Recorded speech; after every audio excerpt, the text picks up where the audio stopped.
Hello friends, मैं ललित कुमार आप सभी का हार्दिक स्वागत करता हूं आपके अपनी चैनल एलवी स्टडी पे।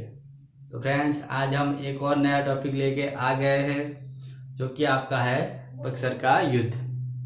इससे पहले हमने बात की थी प्लासी के युद्ध के बारे में, उसमें हमने संपूर्ण डिटेल में चर्चा की थी।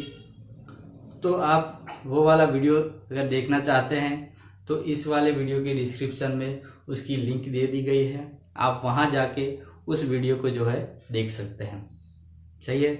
तो फ्रेंड्स, आज हम बात करने वाले हैं बक्सर के युद्ध के बारे में, उसमें हम संपूर्ण डिटेल के बारे में चर्चा करेंगे। तो फ्रेंड्स, ऐसे ही आप हमारे साथ चलिए, हम आपको कंप्लीटली मॉडर्न हिस्ट्री करा के देंगे। सही है। तो चलिए, आज का टॉपिक जो है आपका बक्सर का युद्ध, इसकी शुरुआत करते हैं। तो फ्रेंड्स, आप सबको पता ही होगा कि बक्सर का जो युद्ध है वो कब हुआ था। उसकी डेट थी 22 अक्टूबर 1764, जो कि आपका जो बक्सर है, जो बिहार में पड़ता है, जो बक्सर है वो गंगा नदी के किनारे स्थित जिला है, वो वहाँ पे जो है बक्सर का युद्ध होता है। और जो है किन के बीच में होता है, तो उस समय गठबंधन सरकार हुई थी। उस गठबंधन सरकार वर्सेस जो है ब्रिटिश ईस्ट इंडिया कंपनी, इन दोनों के बीच में जो है 22 अक्टूबर 1764 को जो बक्सर में युद्ध होता है, वही हम कहते हैं कि बक्सर का युद्ध है। सही है। तो गठबंधन सरकार किन की थी, तो हम इसके बारे में देख लेते हैं। तो उसमें था कि बंगाल के जो पूर्व नवाब थे मीर कासिम, और दूसरे थे अवध के नवाब सिजाउद्दौला जी, और तीसरे थे आपके मुगल सम्राट शाह आलम। इन तीनों की जो गठबंधन सरकार थी versus British East India company, इन दो के बीच में जो है 22 अक्टूबर 1764 को जो युद्ध होता है, वही हम कहते हैं बक्सर का युद्ध। सही है। तो फ्रेंड्स देखिए, आपको जो है इतिहास को रटने की कोई ज़रूरत ही नहीं है। जो आप इतिहास को रटेंगे तो आप 1 घंटे या 1 दिन ही याद रख पाएंगे, उसके बाद जो है आप उसको भूल जाएंगे। सही है। तो इतिहास को समझने में हमको आसानी हो, इसलिए आप क्या कीजिए कि जो इतिहास में जो घटनाएं हुई है, वो उस घटनाओं को क्रम अनुसार जो है एक दूसरे को लिंक करते चलिए। जैसे कि हम अभी पढ़ रहे हैं बक्सर का जो युद्ध, उससे पहले आप प्लासी का युद्ध देख लीजिए कि प्लासी के युद्ध में क्या क्या हुआ, उसके परिणाम क्या निकले, उसका प्रभाव जो है बंगाल पे क्या पड़ा, किन कारणों से जो है बक्सर का युद्ध हुआ, किन कारणों से लगा कि जो बक्सर का युद्ध है वो होना चाहिए। इन सभी बातों के बारे में आपको वहाँ पे पता चलेगा, और तभी आप बक्सर के युद्ध के बारे में जो है अच्छी तरह से समझ पाएंगे। सही है। तो ऐसे ही आप एक दूसरे की जो घटना है, इतिहास में जो छोटी मोटी जो घटनाएं हैं, उनको एक दूसरे के साथ जो है लिंक करते चलिए, आपको बहुत ही अच्छा महसूस होगा। सही है। तो हम बक्सर के युद्ध के बारे में चर्चा कर रहे थे, उसमें आप आगे बढ़ते हैं। सही है। तो कि जो बक्सर का युद्ध हुआ वो किन कारणों की वजह से हुआ, आइए थोड़े से कारण हम देख लेते हैं। उससे पहले हम देखेंगे कि जो मीर कासिम और जो कंपनी के बीच जो मतभेद हुआ वो क्यों हुआ, उनके कारण क्या रहे। तो इससे पहले जो प्लासी का युद्ध हुआ, उस प्लासी के युद्ध में जो है कंपनी की विजय होती है और बंगाल पे संपूर्ण रूप से जो है शासन स्थापित करती है, और कंपनी के द्वारा बंगाल का नया नवाब बनाया जाता है, जो कि आपका मीर जाफर था। और जो मीर जाफर था वो संपूर्ण रूप से जो है अंग्रेजों के अधीन था। और इसी युद्ध के बाद जो है बंगाल, उड़ीसा एवं बिहार में जो है संपूर्ण रूप से उनको व्यापार करने का अधिकार मिला। और इसी युद्ध के बाद ही कलकत्ता में 24 परगना की जमींदारी कंपनी को दी गई। और इसी युद्ध के बाद हम कह सकते हैं कि कंपनी को बहुत ही बड़ी मात्रा में आर्थिक एवं क्षेत्रीय लाभ मिला। और ऐसा हम कह सकते हैं कि इसी युद्ध के बाद जो है बंगाल में कंपनी का शासन स्थापित हुआ। सही।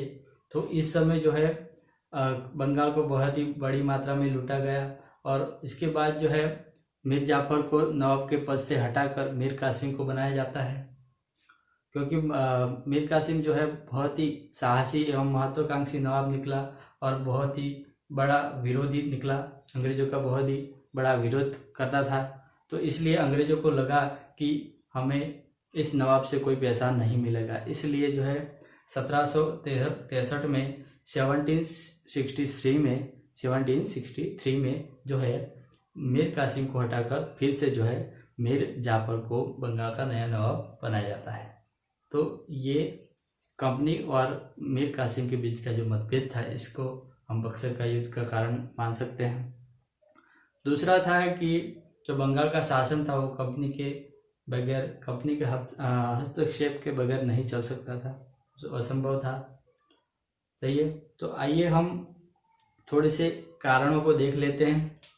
तो पहला कारण था कि अंग्रेजों द्वारा मुगल बादशाह कौन थे, शाह आलम को मानना। अंग्रेज जो है मीर कासिम को नवाब नहीं मानते थे। वो किनको मानते थे, शाह आलम को ही मानते थे।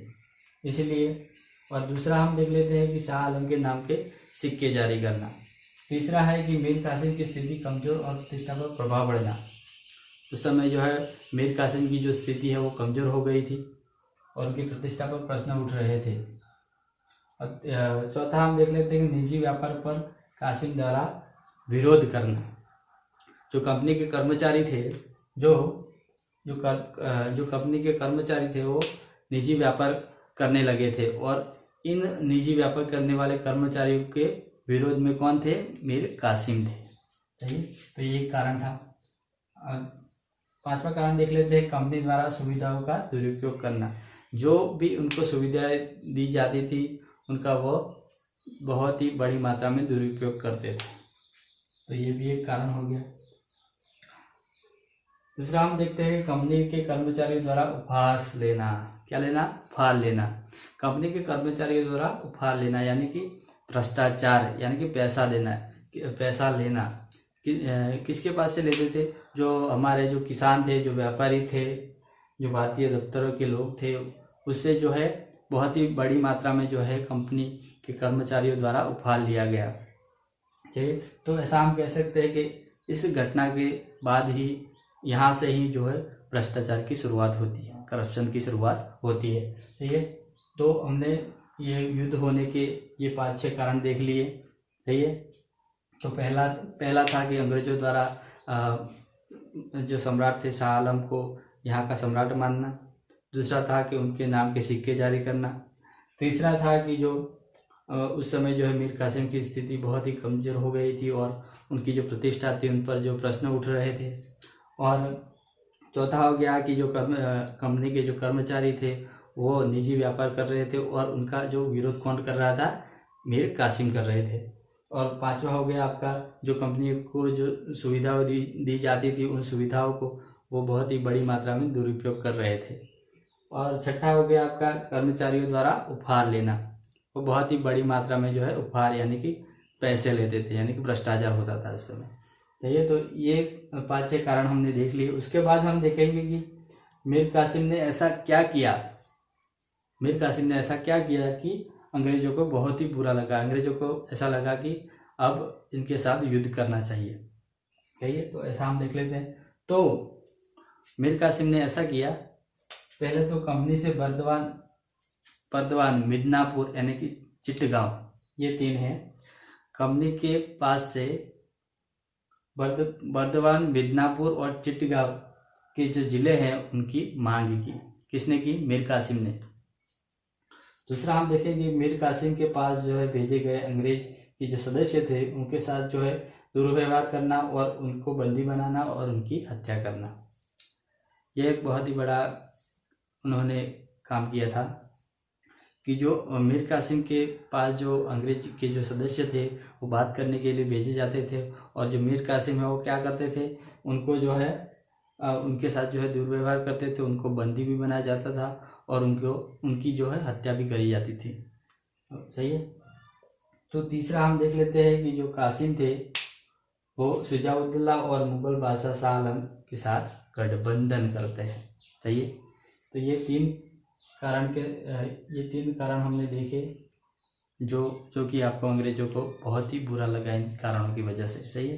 तो पहला था कि मीर कासिम के द्वारा जो है बर्दवान, मिदनापुर और जो चिटगांव के जिले की मांग करना मीर कासिम के द्वारा।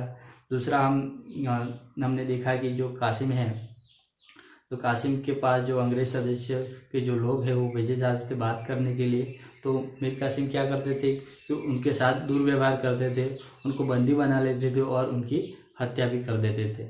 सही। और तीसरा हमने देखा कि कासिम के साथ जो है अवध के नवाब शुजा-उद-दौला जी और दूसरे आपके मुगल सम्राट शाह आलम का गठबंधन होता है।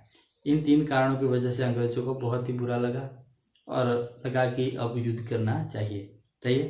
तो अब देखते हैं कि ये गठबंधन क्यों बना, इस गठबंधन की क्यों जरूरत पड़ी, क्यों मीर कासिम अकेला ही अंग्रेजों से लड़ने क्यों नहीं चला गया, ऐसा प्रश्न हो रहे हैं आपको। तो इसका जवाब हम यहाँ पे देख लेते हैं। तो गठबंधन क्यों बना, तो गठबंधन में थे अवध के नवाब शुजा-उद-दौला जी और एक थे आपके मुगल सम्राट शाह आलम जी। तो इसमें जो अवध के नवाब थे उनका खुद का यहाँ पे स्वार्थ था। वो चाहते थे कि जो मीर कासिम है, मीर कासिम की सहायता से जो है बंगाल पे अपना खुद का शासन बनाए। और दूसरे जो शाह आलम थे वो अंग्रेज से बहुत ही नाराज थे, बहुत समय से नाराज थे, क्योंकि जो शाह आलम थे वो बिहार और बंगाल में जो है उनका खुद का शासन बनाना चाहते थे। उन्होंने 3 प्रयास भी किए, किंतु जो है अंग्रेजों से वो हार गए, इसलिए वो अंग्रेजों से बहुत ही ज़्यादा समय से जो है नाराज थे। इस वजह से जो है इन तीनों के बीच में गठबंधन बनता है। सही है। और इन तीनों का एक ही दुश्मन होता है, वो होती है ब्रिटिश ईस्ट इंडिया कंपनी। सही है। अब हम देख लेते हैं युद्ध के परिणाम क्या रहे। सही है। तो उसके युद्ध के एक दिन बाद उनके परिणाम आते हैं, यानी कि 22 अक्टूबर 1764 को उनका जो है रिजल्ट आता है, परिणाम आता है। और जो हमने देखा कि जो युद्ध है वो कंपनी और गठबंधन सरकार के बीच होता है, इसका ये परिणाम है। उनका जो कंपनी द्वारा जो नेतृत्व किया गया था वो था हेक्टर मुनरो के द्वारा कंपनी का नेतृत्व किया गया था। और कंपनी का विजय और मीर कासिम की मौत, यहाँ पे जो है इस युद्ध में जो है कंपनी की विजय होती है और जो है इसमें जो है मीर कासिम की मौत हो जाती है और अंग्रेजों द्वारा पूर्ण आधिपत्य स्थापित होता है। कहाँ पे? यहाँ पे अंग्रेजों द्वारा पूर्ण आधिपत्य यहाँ पे स्थापित हो जाता है। और दूसरा हम देखें कि व्यापार और शासन की चाबी जो है कंपनी के हाथ में आ जाती है। तो ये परिणाम बक्सर के युद्ध के रहे हैं। तो हम देखते हैं कि बक्सर के युद्ध ने प्लासी के अधूरे कार्य को पूरा किया। वो कौन से अधूरे कार्य रहे हैं जो बक्सर के युद्ध के बाद पूरे हुए हैं। तो पहला हम देख लेते हैं कि प्लासी के युद्ध में जो है आंशिक रूप से बंगाल पर शासन हुआ था कंपनी का। आंशिक रूप से मतलब कि वहाँ पे कंपनी का शासन तो था, लेकिन कुछ काम करने के लिए जो है बंगाल के नवाब की जो है परमिशन लेनी पड़ती थी। दूसरा हम देख लें कि बंगाल पर वास्तविक नियंत्रण जो है बक्सर के युद्ध के बाद होता है। तीसरा हम देखते हैं कि मुगल सम्राट की जो हार और पूरे भारत का मार्ग खुल गया। मुगल सम्राट वहाँ उस युद्ध बक्सर के युद्ध में हार जाते हैं और पूरे भारत में शासन करने का जो मार्ग है वो खुल जाता है। चौथा हम देखते हैं कि अंग्रेजों उत्तर भारत में महान शक्ति बन जाती है और पूरे भारत में शासन की शक्ति प्रदान करते हैं। इस युद्ध के बाद जो है उत्तर भारत में जो है एक महान शक्ति बन जाती है ब्रिटिश ईस्ट इंडिया कंपनी और पूरे भारत में जो है शासन करने की शक्ति प्रदान करती है। लास्ट में हम देखते हैं कि राजनीतिक महत्वाकांक्षा बढ़ती है और अन्य प्रदेशों पर आधिपत्य बनाने की दिशा में प्रयास शुरू करते हैं। सही है। तो आज हमने पढ़ा बक्सर के युद्ध के बारे में, संपूर्ण डिटेल के बारे में। ये कुछ प्रश्न हमने यहाँ पे बनाए हैं जो कि आपके मेंस में बहुत ही महत्वपूर्ण होने वाले हैं। यहाँ से अक्सर प्रश्न पूछे जाते हैं मेंस में। सही है। ये ऐसा पूछा जाता है कि जो बक्सर के युद्ध में जो गठबंधन सरकार बनी वो क्यों बनी, उसके बनने का कारण क्या था। तो हम यहाँ पे लिख सकते हैं ऐसा। और जो ऐसा भी पूछा जाता है कि जो बक्सर के युद्ध में जो अधूरे कार्य जो पूरे प्लासी के युद्ध में जो अधूरे कार्य जो रहे वो बक्सर के युद्ध ने पूरे किए, वो कौन से कारण रहे। तो हम ये सब यहाँ पे लिख सकते हैं, मैंने लिखा है, आप या इसका स्क्रीनशॉट लेना चाहे तो भी ले सकते हैं। तो चलिए आज के लिए इतना ही, मिलते हैं नेक्स्ट वीडियो में। तब तक के लिए अपना ध्यान रखें। अगर आपको ये वीडियो अच्छा लगा है तो इस वीडियो को लाइक करें और कमेंट ज़रूर करें, और हमारे चैनल पे नए हैं तो इस चैनल को सब्सक्राइब ज़रूर करें और इस वीडियो को ज़्यादा से ज़्यादा शेयर करें। तो वीडियो देखने के लिए धन्यवाद।